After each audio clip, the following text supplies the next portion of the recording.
আসসালামু আলাইকুম বন্ধুরা, আশা করি আপনারা সবাই ভালো আছেন। আমরাও এই শীতের দিনে অনেক অনেক ভালো আছি। শীতের সবজি দিয়ে রান্না হবে খিচুড়ি। এই যে খেসারির ডাউল, মসুরির ডাউল, মুগের ডাউল নিয়েছি, ফুলকপি, ধনে পাতা, নতুন আলু। তো এখন গচর গচর করে কেটে নিচ্ছি ফুলকপি আর নতুন আলু। দেখুন আর পুরো ভিডিওটার সাথেই থাকুন।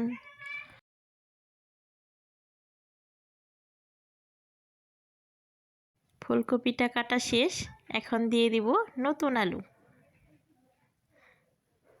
নতুন আলুটাও আমি একদম ছোট ছোট করে কেটে নিচ্ছি। হয়ে গেছে, এখন ভালো করে পরিষ্কার করে নিই। আর এই যে ডাউল আর চাউল একসাথে ধুয়ে নিয়েছি। এখন একসাথে সব ময় মশলা দিয়ে মাখিয়ে বসিয়ে দেব। দিয়ে দিলাম পেঁয়াজ কুচি, কাঁচামরিচ কুচি, দিয়ে দিব 2 চামচ আদা বাটা, দারচিনি, লবণ, এলাচ গুঁড়ো, দিয়ে দিব জিরা গুঁড়ো, মরিচ গুঁড়ো, দিব অল্প পরিমাণ হলুদ গুঁড়ো, দিয়ে দিচ্ছি সাদা তেল।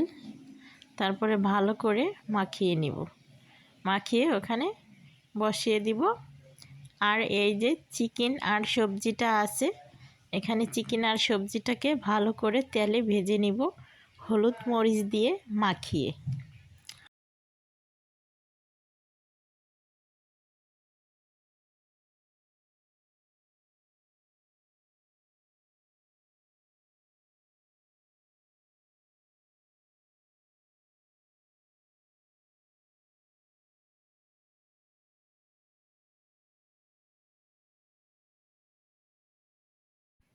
সব মশলা দিয়ে শেষ, লবণ দিয়ে শেষ।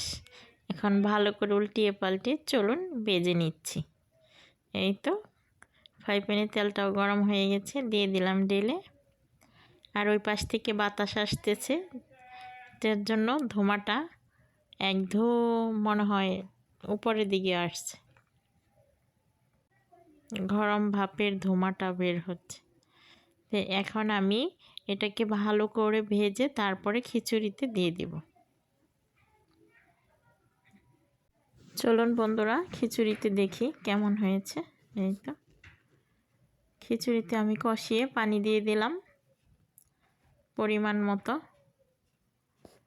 আর এই যে এ ফাঁকে সবজিটাও কিন্তু ভাজা হয়ে আসছে।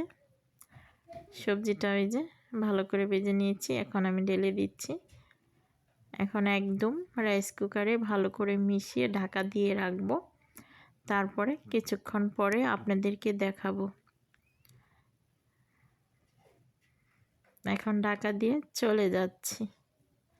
কিছুক্ষণ পরে ঘুরে এসেছি, দেখুন ধনে পাতার সময় ধনে পাতা দিয়ে দিলাম। এই তো খিচুড়িটা সেই হয়েছে, একদম নরম হয়েছে না।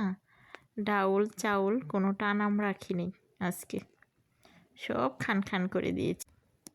চলুন মাইশাকে আগে দিয়ে নেই। মাইশা এখানে বসে আছে, মাইশারটা আগে বেড়ে দিতে হবে। তো মাইশাকে দিয়ে নিলাম। দেখুন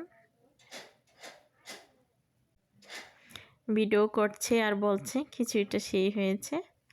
তো দেখুন নতুন আলু, ধনে পাতা, ফুলকপি সব একাকার হয়ে গেছে।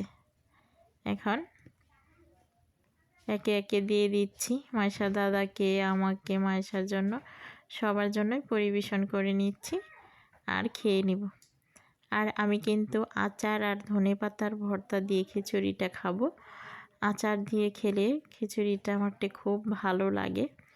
আর সাথে যখন ভর্তাটা আমি বানিয়ে রেখেছি এটাও খেয়ে নেব। এই যে জলফইয়ের আচার নিয়েছি, ধনে পাতার ভর্তা নিয়েছি, এখন খেয়ে নেব ধনে পাতার ভর্তা দিয়ে আর আচার দিয়ে। তো বন্ধুরা আজকের মতো ভিডিওটা এ পর্যন্তই। সবাই ভালো থাকুন, আল্লাহ হাফেজ।